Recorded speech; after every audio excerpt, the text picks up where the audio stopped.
Sur Africa 24, l'African Union Journal vous est présenté par Afreximbank.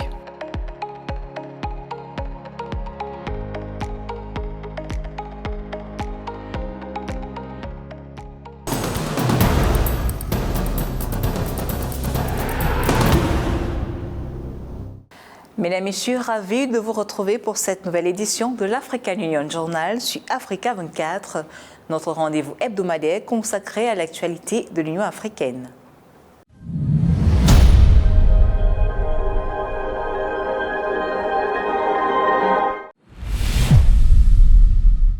Comment faire des engrais le levier de la sécurité alimentaire et de l'agro-industrie en Afrique, une problématique au cœur des politiques de développement agricole sur le continent, alors que l'Afrique produit seulement 30 millions de tonnes d'engrais annuellement et importe environ 90% de ses besoins en engrais. L'Union africaine s'est ainsi engagée à éliminer la faim et l'insécurité alimentaire sur le continent à l'horizon 2025. Et les initiatives portées par les gouvernements et le secteur privé s'investissent dans une production qualitative et quantitative des engrais. Plus de détails dans ce reportage de Joël Ballot. L'Afrique produit chaque année environ 30 millions de tonnes d'engrais, mais l'offre est insuffisante car environ 90% des engrais consommés dans les pays d'Afrique subsaharienne sont importés, ce qui crée un déficit commercial alimentaire. Pour garantir la sécurité alimentaire pour plus de 249 millions d'Africains souffrant de la faim, le groupe marocain OCP Africa, partenaire de l'Union africaine, compte multiplier les subventions destinées à la production et à la mise à disposition d'engrais. Je profite de l'auditoire aujourd'hui pour y annoncer cette disposition du groupe OCP à mettre pour les fermiers africains 4 millions de tonnes. Ce qui est formidable, c'est que ce sera 4 millions de tonnes en 2023 à prix réduit à partir du moment qu'on aura l'occasion, avec les décideurs présents dans la salle, de discuter de la customisation et de discuter des produits qui sont adaptés au sol et aux cultures. Pour booster la production d'engrais en Afrique, plusieurs mécanismes ont été mis en place grâce à l'appui du secteur privé qui a permis de passer la production en 2023 à 15 millions de tonnes d'engrais contre 3 millions auparavant. Pour exemple, le Sénégal, comme l'indique le ministre sénégalais de l'Agriculture, Aly Ngouille Ndiaye, a doublé au cours de ces 10 dernières années son niveau d'utilisation des engrais agricoles, passant de 84 000 tonnes en 2012 à 160 000 tonnes en 2022. Pour faciliter l'accès à l'engrais, le gouvernement du Sénégal subventionne un minimum de 50% l'accès aux engrais, un minimum de 50%. L'année dernière, on était jusqu'à 54%. Et pour ce qui concerne les engrais bio et également les engrais organiques, nous faisons même des subventions qui vont jusqu'à 90%.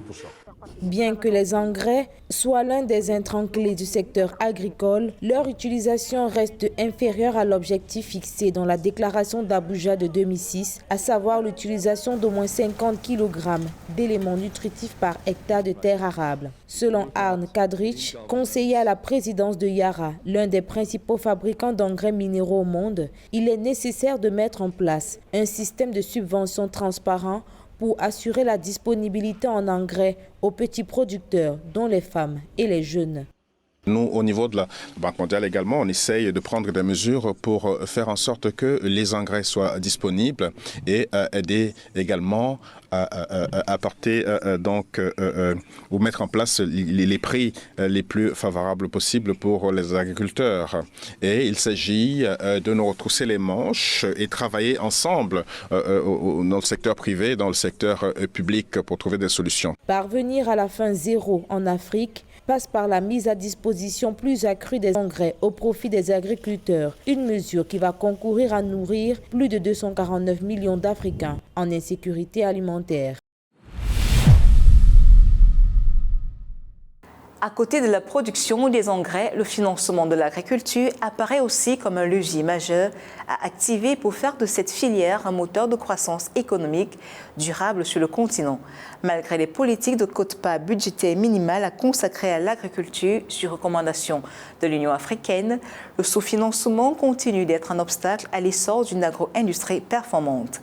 En marge du sommet sur l'agriculture qui s'est tenu à Dakar au Sénégal le 27 janvier 2023, les banques multilatérales de développement ont réaffirmé leur engagement à financer le secteur agricole à Ménédji.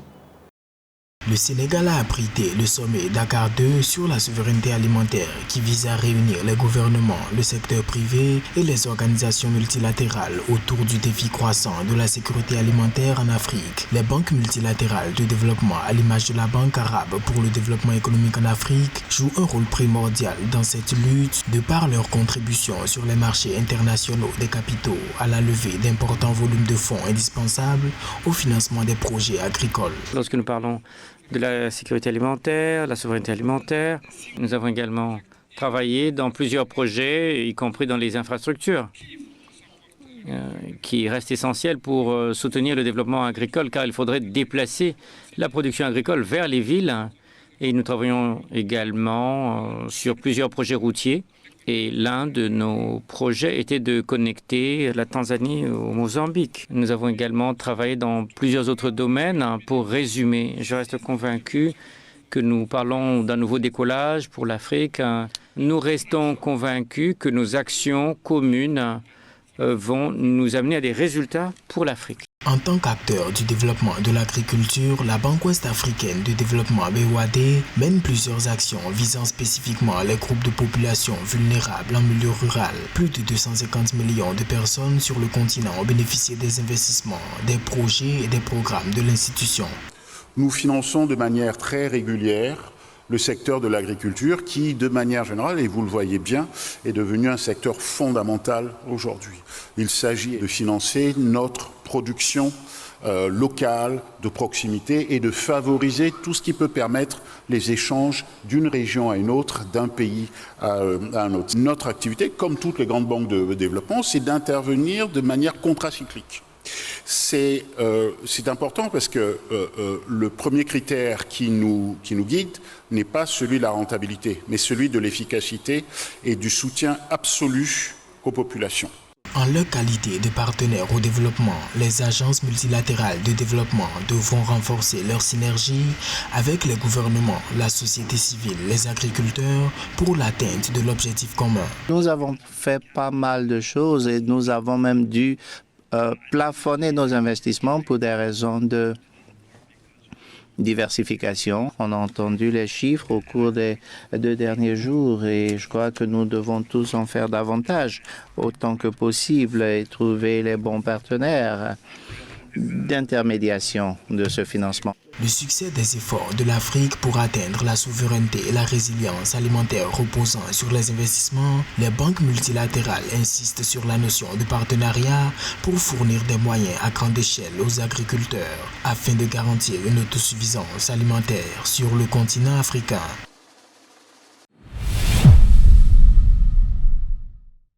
Le commerce intra-africain se pose comme l'une des solutions aux défis de développement de l'Afrique, notamment l'accès aux infrastructures et à de nombreux services sociaux.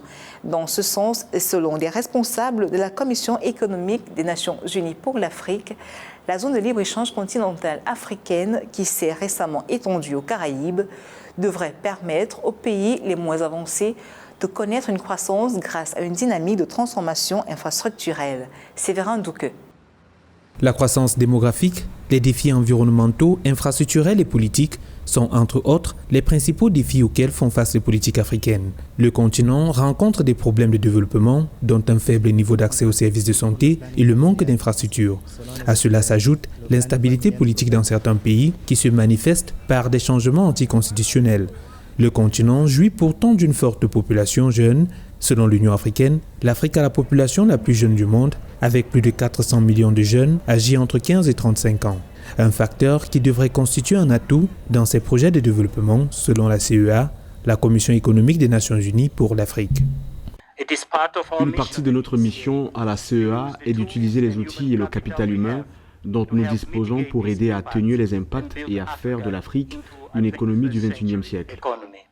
L'Afrique n'arrive pas encore à produire tout ce dont elle a besoin et est ainsi dépendante des importations et des chocs mondiaux. Le développement du commerce intra-africain pourrait contribuer à développer les pays africains et les sortir de la dépendance. L'Égypte, premier importateur mondial de blé, avec ses dépenses annuelles de 4 milliards de dollars d'importation, représentait près de la moitié des importations africaines de blé de Russie en 2020, alors que le Zimbabwe a atteint en 2022 le seuil de l'autosuffisance en blé grâce à une production record de 375 000 tonnes. Le commerce des pays moins avancés en Afrique se caractérise par une forte dépendance à l'égard des importations de tiers pour les fabricants essentiels de produits alimentaires et de produits énergétiques transformés. Cette dépendance expose les PMA aux aléas des marchés internationaux et plus récemment aux perturbateurs des chaînes d'approvisionnement mondiales. L'ALE est très prometteur pour aider les PMA à se redresser et à accélérer leur croissance. L'Afrique dispose d'outils qu'elle peut utiliser pour aider à surmonter ces contraintes, à commencer par la mise en œuvre de l'accord établissant la zone de libre-échange continentale africaine. L'implémentation de la ZLECAf, la zone de libre-échange continentale africaine, qui se veut l'un des facteurs majeurs de perspective de développement du continent africain, va permettre un boom économique en stimulant notamment l'efficacité et la compétitivité, l'amélioration des chaînes de valeur régionales et l'attraction des investissements directs étrangers. La République démocratique du Congo et la Zambie, acteurs majeurs de la chaîne de valeur des batteries et des véhicules électriques, grâce à leur sol riche en lithium, pourront profiter du marché commun qu'offre la ZLECAf, qui a été étendue à l'Amérique et aux Caraïbes. Cette initiative pourrait permettre au continent d'exploiter la valeur mondiale qui devrait atteindre 8,8 trillions de dollars dans les 3 prochaines années et 46 trillions de dollars d'ici 2050. En outre, notre travail sur le parc agro-industriel transfrontalier et la zone économique spéciale impliquant le Zimbabwe et la Zambie est également prometteur. Ce travail pourrait permettre à ces deux pays enclavés et moins développés de revendiquer le rôle de corbeille à pain pour l'Afrique australe et peut-être même pour l'ensemble de l'Afrique en exploitant le marché africain des importations alimentaires évalué à 90 milliards d'euros par an. L'Afrique compte 33 des 46 pays les moins avancés au monde, une situation qui pourrait changer grâce au commerce et à la ZLECAf, susceptible de stimuler le développement sur plusieurs plans d'après la CEA.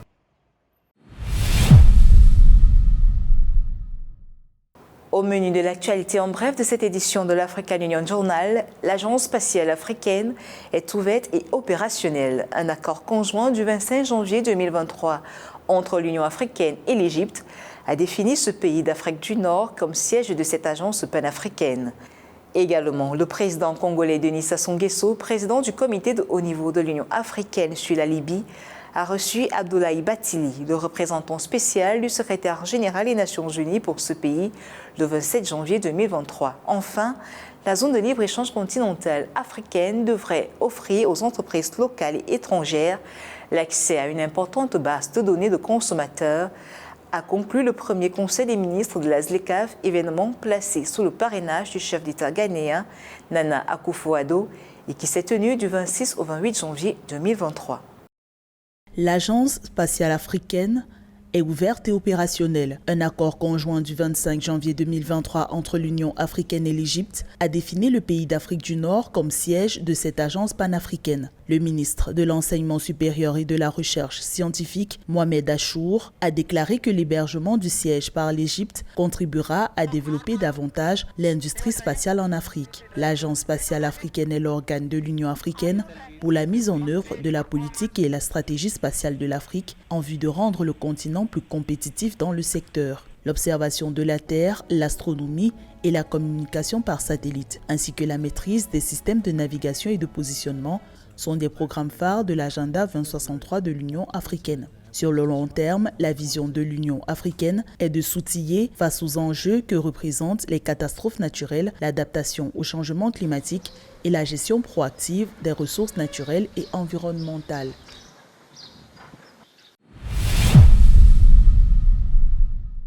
Le président de la République du Congo, président du comité de haut niveau de l'Union africaine sur la Libye, Denis Sassou Nguesso, a reçu Abdoulaye Bathily, le représentant spécial du secrétaire général des Nations Unies pour ce pays, le 27 janvier 2023 à Brazzaville. L'émissaire onusien a rendu compte aux dirigeants congolais de ses consultations avec les parties prenantes libyennes organisées le 25 janvier 2023. Il a évoqué la tenue d'une conférence de réconciliation en vue de restaurer la légitimité dans le pays avant l'organisation des élections courant 2023. Pour le président Denis Sassou Nguesso, la crise libyenne ne peut être résolue que par un processus inclusif avec un soutien régional et international positif, motivé par l'engagement sans condition d'illimitation des acteurs politiques libyens.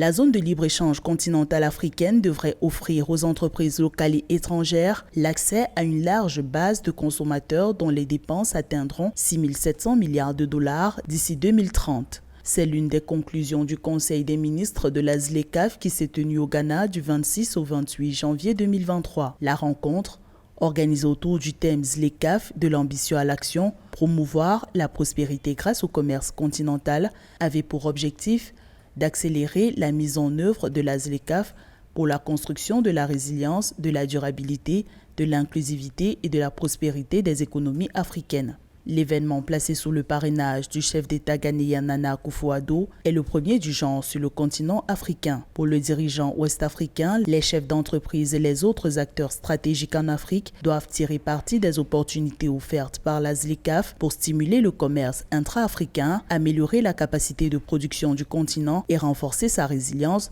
aux chocs externes.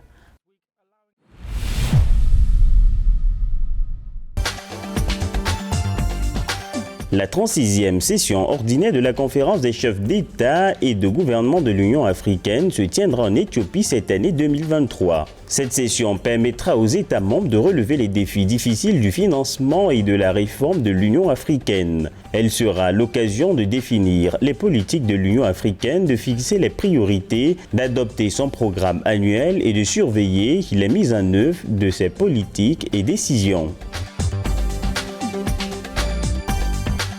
La 9e session du Forum régional africain sur le développement durable se tiendra à Niamey, au Niger, du 28 février au 2 mars 2023, sous le thème « Accélérer la reprise inclusive et verte après de multiples crises et la mise en œuvre intégrée et intégrale de l'agenda 2030 pour le développement et durable de l'agenda 2063 ».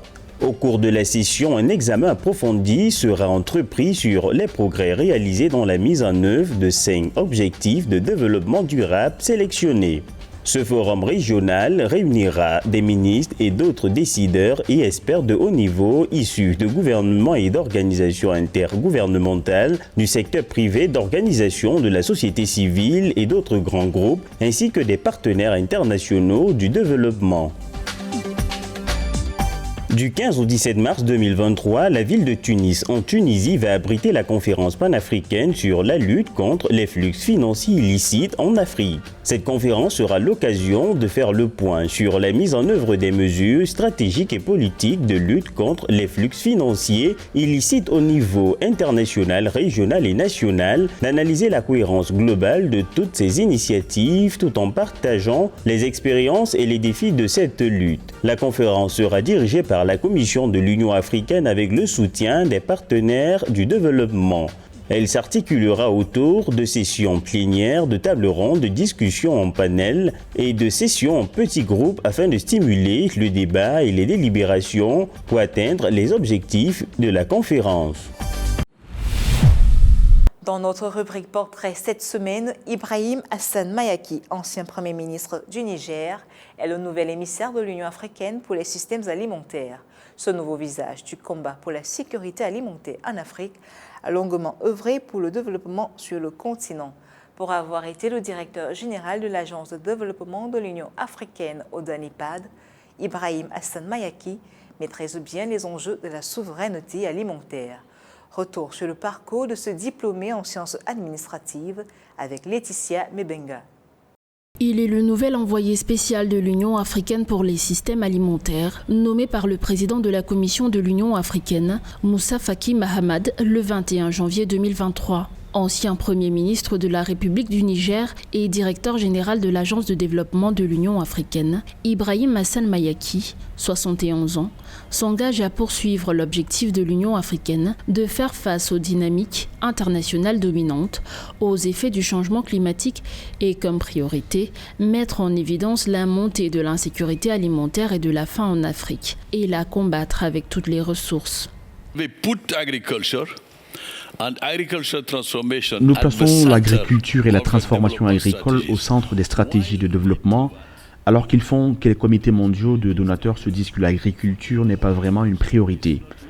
Et vous voulez atteindre vos objectifs de croissance pour l'agriculture, donc vous avez une forte volonté politique contre une expertise qui va à l'encontre de cette autre volonté politique.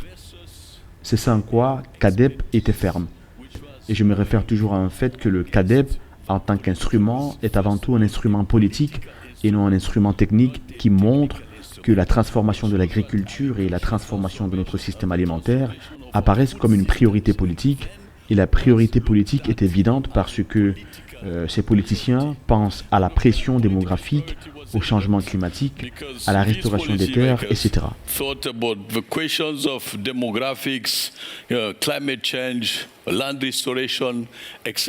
Pour accomplir ces nouvelles fonctions, il travaillera en collaboration avec le département de l'agriculture, du développement rural, de l'économie bleue et de l'environnement durable de l'Union africaine. Le dirigeant apporte des décennies d'expérience de leadership politique et institutionnel au plus haut niveau pour diriger le programme de développement à multiples facettes du continent. Il est titulaire d'une maîtrise de l'École nationale d'administration publique du Québec et d'un doctorat en sciences administratives de l'Université de Paris, en France. Outre les principales langues nationales du Niger, il parle couramment le français, l'anglais et l'espagnol. Si on veut augmenter la richesse en milieu rural où la majorité de la population est composée d'agriculteurs, il faut absolument faire venir le secteur privé.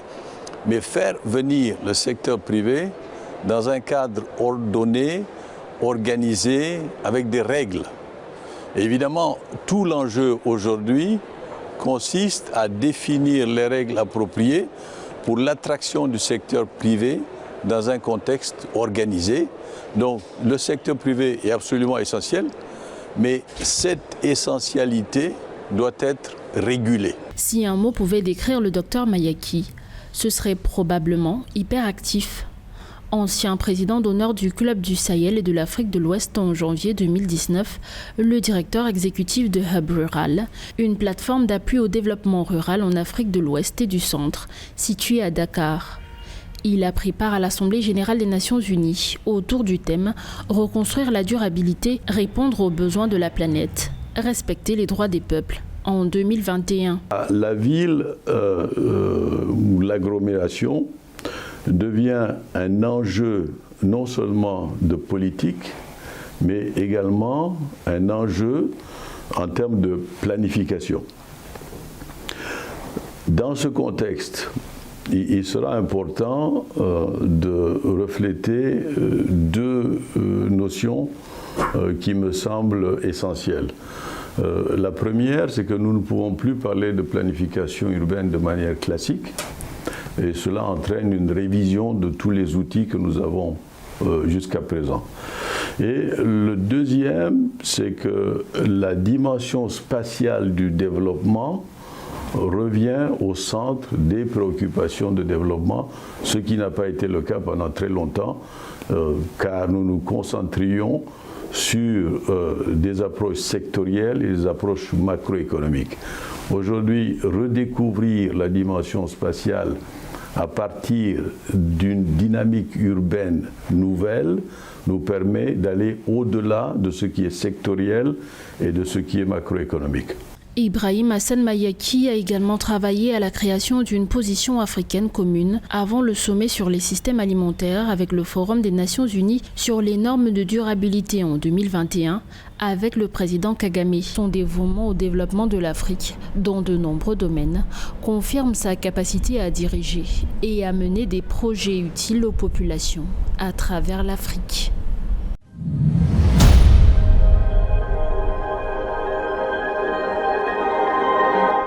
Mesdames, Messieurs, c'était l'African Union Journal. Merci de nous avoir suivis. Restez sur Africa 24 pour d'autres tranches d'informations à retrouver également sur notre site africa24tv.com et sur nos réseaux sociaux.